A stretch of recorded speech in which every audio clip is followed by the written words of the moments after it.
अस्सलाम वालेकुम जी। आज का लेक्चर हमारे पास कॉन्सिक्वेंसेस ऑफ आइंस्टाइन पोस्टुलेट्स ही चल रहे हैं।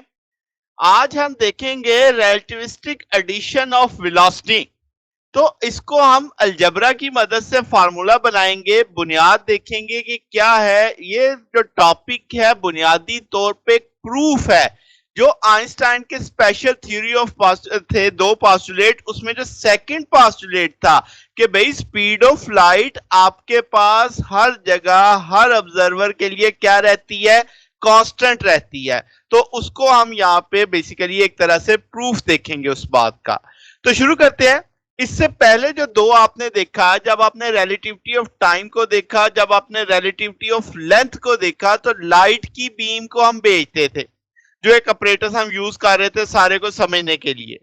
तो अब हम अपनी जो डिवाइस है उसमें थोड़ी सी मॉडिफिकेशन करेंगे कि जो फ्लैशिंग बल्ब एफ था, जिसमें आपके पास जो मूव करता था मिरर एंड की तरफ, उसे हम रिप्लेस कर रहे हैं एक डिवाइस से जो पार्टिकल एमिट करती है। यानी इससे पिछले लेक्चर्स में आप देखें तो यहाँ पे इसी फिग में यहाँ पे आपके पास एफ था जो फ्लैशिंग लाइट आपकी इमिट कर रहा था। तो अब आपके पास यहाँ पे P है जो कि पार्टिकल एमिट करेगा, ठीक है। और वो पार्टिकल ट्रेवल करेगा किस वेलोसिटी से, v नॉट, उस ऑब्जर्वर के जो रेस्ट पे है डिवाइस के लिहाज से। ठीक हो गया। यानी ये उसकी कह लो प्रॉपर वेलोसिटी है जब ऑब्जर्वर भी रेस्ट पे है और वो उस डिवाइस के लिहाज से ऑब्जर्वर किस पे है, रेस्ट पे है। तो वो जो वेलोसिटी मेजर कर रहा है वो v नॉट है। अच्छा, अब जब ये पार्टिकल एफ तक पहुंचता है, जैसे आप यहां पे देखते हो, तो आपके पास एक फ्लैश ऑफ लाइट अमिट होती है जो आपके पास यहां से वापस आएगी डिटेक्टर तक। इसका मतलब पार्टिकल हिट करेगा जब एफ को, तब यहां से बीम ऑफ लाइट निकलेगी जो वापस पहुंचेगी डी तक, जिससे क्लॉक टिक करेगा। ठीक होगी बात। तो बेसिक आउटलाइन अब आपको समझ आ रही है कि इस पी वाले सोर्स से पार्टिकल निकला जिसकी वेलोसिटी वी नॉट थी, वो जा रहा है एफ को हिट करेगा। हिट करने के बाद वहां से लाइट चलेगी, उतना ही फासला तय करते करते वो डिटेक्टर तक पहुंचेगी। अब इसकी कैलकुलेशंस करते हैं। तो दो सिचुएशन इसमें क्रिएट करेंगे जब डिवाइस रेस्ट पे होगी, किसके लिहाज से, ऑब्जर्वर के लिहाज से। तो मैं कहता हूं कि जो टाइम इंटरवल होगा उसने मेजर किया वो डेल्टा टी नॉट है। यानी ऑब्जर्वर ने ये टाइम नोट किया जब क्लॉक टिक हुआ, तो वो डेल्टा टी नॉट था, ऑब्जर्वर जो कि रेस्ट पे था किससे, डिवाइस के लिहाज से। अब आपको इसमें दो हिस्से नजर आ रहे हैं, पी और डी वाले। अब उन दो पार्ट्स का अगर आप मतलब देखें तो एक पार्टिकल ट्रेवल कर रहा है, जा रहा है वी नॉट के साथ, उसने फासला कितना तय किया, एल नॉट, उसकी वेलोसिटी आपको पता चल रही वी नॉट। अब वहां से क्या निकलेगी, बीम। जब ये हिट करेगा एफ को, वहां से बीम निकलेगी, वो कितना फासला तय करेगी, एल नॉट। मगर वो चूंकि स्पीड ऑफ लाइट है तो उसकी स्पीड कितनी हो जाएगी, सी। तो अगर हम बेसिक से formula S is equal to V T देखें तो अब चूंकि दो टोटल पाथ दो हिस्सों में हो रहा है, तो जाने का पार्टिकल है, वापसी पे लाइट है, उसके बाद क्लॉक ने टिक करना है, तो डेल्टा टी नॉट कैसे निकलेगा। आप S is equal to V T के लिहाज से देखें तो एस ओवर वी, तो L naught over V naught आ जाएगा पार्टिकल वाले हिस्से का, और एल नॉट ओवर सी आ जाएगा बीम वाले हिस्से का। ये दोनों जब टाइम आपके पास मिलेंगे तब क्लॉक टिक करेगा, तो जो मैयर होगा डेल्टा टी नॉट के तौर पे। अब अगला मामला क्या है कि डिवाइस मूव कर रही है विद रिस्पेक्ट टू ऑब्जर्वर। यानी अब जो आप सिचुएशन देख रहे हैं इसमें डिवाइस आपकी जो है वो क्या कर रही है, मूव कर रही है। लेट से हम कह देते हैं ऑब्जर्वर जो एस है वो आपके पास सीक्वेंस ऑफ इवेंट ऑब्जर्व करता है जब टाइमिंग डिवाइस आपकी मूव कर रही है। ठीक है। हम कहेंगे एमिटेड पार्टिकल की जो वेलोसिटी उसे सादा v कह देते हैं, पहले मैं उसे v नॉट कह रहा था। जब वो f तक पहुंचती है तो टाइम लेती है डेल्टा t1, फिर वहां से पल्स निकलेगी। वो अब जाहिर है उसका अगर फासला देखें तो वी टी डेल्टा t1 लिखा जा सकता है, जिसे हम l लेंथ मान लेंगे। ठीक है। तो अब आप लिखोगे कि एडिशनल फासला जो तय होगा वो u डेल्टा t है। तो अब आपसे अगर पूछा जाए कि हमारे पास जो पार्टिकल ने फासला तय किया वो v डेल्टा t1 है, इसमें l लेंथ तो वो थी जो f तक का फासला था, प्लस वो जो आगे आपका डिवाइस मूव की u डेल्टा t1, ठीक है। अब इसी टाइम इंटरवल डेल्टा टू में लाइट बीम ने वापस आना है डिटेक्टर की तरफ, तो सी डेल्टा टी हो गया। अब आप कहोगे ये लेंथ में से लेस हो जाएगा क्योंकि डिवाइस तो उसी जानिब मूव कर रही है ना, राइट की जानिब, तो सी डेल्टा टी टू वो फासला है जो आपकी लाइट बीम ने तय करना है। एल लेंथ तो असल में था, मगर चूंकि डिवाइस अब आगे की जानिब आ गई तो वो असल में फासला कम हो गया, कितना यू डेल्टा टी टू कम हो गया। तो अब आपके पास दोनों है, अब आप दोनों टोटल टाइम देखेंगे तो आप निकाल सकते हैं कि भाई यहां से और यहां से डेल्टा टी वन भी निकल आएगा, डेल्टा टी टू भी निकल आएगा। तो आप वो वैल्यू देख सकते हैं कि डेल्टा टी वन की वैल्यू और डेल्टा टी टू की वैल्यू आपने प्लेस कर दी। अब आपने क्या किया, इन दोनों में से एल कॉमन उठाया जा सकता है। हमने जो टाइम डायलेशन का फार्मूला पढ़ा था, डेल्टा टी बराबर था delta T not square root one minus U square over C square. अब क्या ये वैल्यू जो इक्वेशन नंबर 5 आ रही है इसमें ये डेल्टा टी की वैल्यू, यहां से डेल्टा टी नॉट की वैल्यू, तो इक्वेशन 1 से किसकी वैल्यू उठानी है, डेल्टा टी नॉट से, और इक्वेशन 4 से किसकी वैल्यू लेनी है, डेल्टा टी से। इसकी वैल्यू क्या यहां पे प्लेस की जा सकती है इक्वेशन 5 में। डेल्टा टी की वैल्यू भी मैंने ग्रीन कलर से जाहिर कर दी, डेल्टा टी नॉट की वैल्यू मैंने ब्लू कलर से जाहिर कर दी। ओके होगी बात।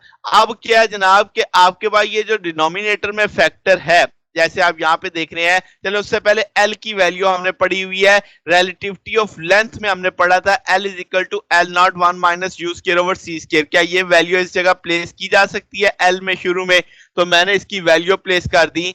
अब ये आपको शुरू वाले हिस्से में एल की वैल्यू लगी नजर आ रही है।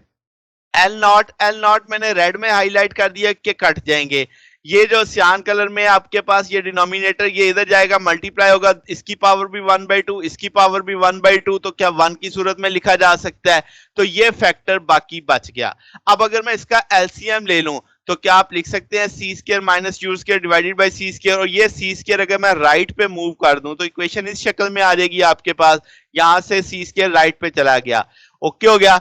अब आप इसको ए स्क्वायर माइनस बी स्क्वायर के कंसेप्ट पे पढ़ें तो ए प्लस बी ए माइनस बी, क्या इसको ऐसे लिखा जा सकता है। अगर आप इसका एलसीएम ले लो तो v minus U C plus U आ जाएगा, तो आपके पास इसे सिंपल सा फैक्टर है ऊपर ऐसे लिखा जा सकता है। अब इधर से ये सी स्क्वायर इस सी से कट जाएगा, सिंपल ऊपर सी बच जाएगा, यहाँ पे नीचे वी नॉट बच जाएगा। अगर आप एलसीएम लेने के बाद देखो ये जो आपके पास मैजेंडा कलर में यू नेगेटिव में है ये पॉजिटिव में, तो यू यू से कट जाएगा, ये सी प्लस यू और ये C plus U red red वाले कट जाएंगे। तो अब आपके पास बाकी क्या बचा, सी माइनस यू और वी प्लस सी बच गया, नीचे क्या बच गया, वी माइनस यू। अब आपने क्रॉसिंग करनी है, वी माइनस यू को राइट पे लेके जाना है, वी नॉट को आपने लेफ्ट पे लेके जाना है, तो आपके पास ये शक्ल आ जाएगी। इस दौरान इसको जरब दे देनी है, जाहिर है सी पहले वी से जरब खाएगा, फिर सी सी से जरब खाएगा, फिर माइनस यू वी से जरब खाएगा, फिर माइनस यू प्लस सी से जरब खाएगा, तो वो फैक्टर नीचे आपने इस तौर पे लिख दिया।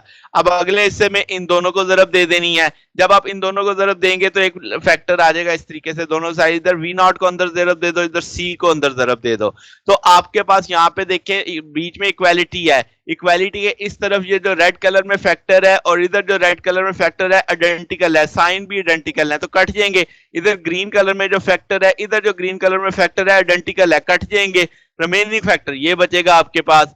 अब आपने क्या करना है कि ये जो सी स्क्वायर वाला फैक्टर है इधर एक लेके आना है, कौन से वाला लेके आना है अपने पास, तो अब आपके पास सी स्क्वायर यू आपने इस तरफ ले आए और ये नेगेटिव का है ये उधर चला गया, यानी इधर वाला नेगेटिव इधर आके पॉजिटिव हो जाएगा, ये वाला नेगेटिव उधर जाके पॉजिटिव हो जाएगा, सादा सा कंसेप्ट है, दोनों नेगेटिव को पॉजिटिव में शिफ्ट कर लिया। अब जनाब क्या इसमें से सी स्क्वायर कॉमन लिया जा सकता है, बिल्कुल लिया जा सकता है। क्या इसमें से वी कॉमन लिया जा सकता है, लिया जा सकता है। अब आपके पास ये जो सी स्क्वायर कॉमन लिया था दूसरी तरफ जाके डिवाइड करेगा, इसे अगर मैं ब्रैकेट के अंदर ले जाऊं तो सी स्क्वायर से डिवाइड करके 1 हो जाएगा, V naught over U divided by C square आ जाएगा। ये जो पूरी की पूरी ब्रैकेट है येलो, इसको एज अ होल अगर मैं मूव करूं तो ये दूसरी तरफ जाके डिवाइड करेगी, तो ये वेलोसिटी का वो टूल आ गया आपके पास। वी नॉट कौन सी वेलोसिटी थी, जब आप रेस्ट पे आपका पार्टिकल मूव कर रहा था, यू जो आपका सोर्स मूव कर रहा था यानी जिसमें से लाइट चली थी वो मूव कर रहा था। अब इस सारे को देखो तो आपके पास इसका जवाब हमेशा, जैसे यहाँ पे वी नॉट अगर मैं सी कर देता हूं तो v आपका c के बराबर आ जाएगा। इसका मतलब क्या हुआ कि अगर अगर आपका पार्टिकल स्पीड ऑफ लाइट से भी चलता है तो तब भी आपके पास जो स्पीड आएगी वो c ही आएगी। इसका एक सादा सा रिजल्ट मैं समझाता हूं कि मिसाल के तौर पे एक मोटर बाइक है, मोटर बाइक पे जा रहे शख्स, उसकी कुछ ना कुछ स्पीड है, लेट से कोई भी स्पीड मान लो आप कि 100 किलोमीटर है पर आवर। अब उसमें से लाइट निकलेगी। लाइट, अब आप ये नहीं समझोगे कि लाइट की स्पीड तो 3 लाख किलोमीटर पर सेकंड है, तो वो जो मोटरसाइकिल की स्पीड है वो उसमें ऐड नहीं होगी। यानी अगरचे मोटरसाइकिल भी मूव कर रहा है, यानी मेरा सोर्स भी मूव कर रहा है, मगर उसकी हेडलाइट से निकलने वाली लाइट की स्पीड वो ही रहेगी, उसमें मोटरसाइकिल की स्पीड ऐड नहीं होगी। यानी ये एक रिलेटिविस्टिक इफेक्ट आ गया आपके पास कि स्पीड ऑफ लाइट, आपने फार्मूले से आप वैल्यू लगा के देख सकते हैं कि जवाब आपका उससे बढ़ेगा ही नहीं, यानी आपकी स्पीड सी ही आएगी। इसका मतलब जो सोर्स मेरा जिस मर्जी रफ्तार से मूव कर ले, जब उसमें से लाइट निकलेगी तो वो लाइट का ताल्लुक मेरे सोर्स की स्पीड से नहीं है। जैसे ही फोटॉन या वो लाइट निकलेगी उसकी स्पीड 3 × 10⁸ मीटर पर सेकंड ही होगी। ठीक होगी बात। तो ये हमारे पास सेकंड जो आइंस्टाइन का पोस्टुलेट था उसके साथ इसकी यानी एक तरह से प्रूफ आ गया उस चीज का। ये हमारा आज का टॉपिक था। अगर आपको इसमें कोई बात पूछनी हो, कोई डाउट हो तो नीचे कमेंट्स में पूछ सकते हैं। वीडियो अच्छी लगी हो तो वीडियो को लाइक कीजिएगा, दोस्तों के साथ शेयर कीजिएगा, चैनल को भी सब्सक्राइब कर दीजिएगा। अब तक के लिए इतना ही, बाकी इंशाल्लाह फिर नेक्स्ट देखेंगे। ओके, अल्लाह हाफिज।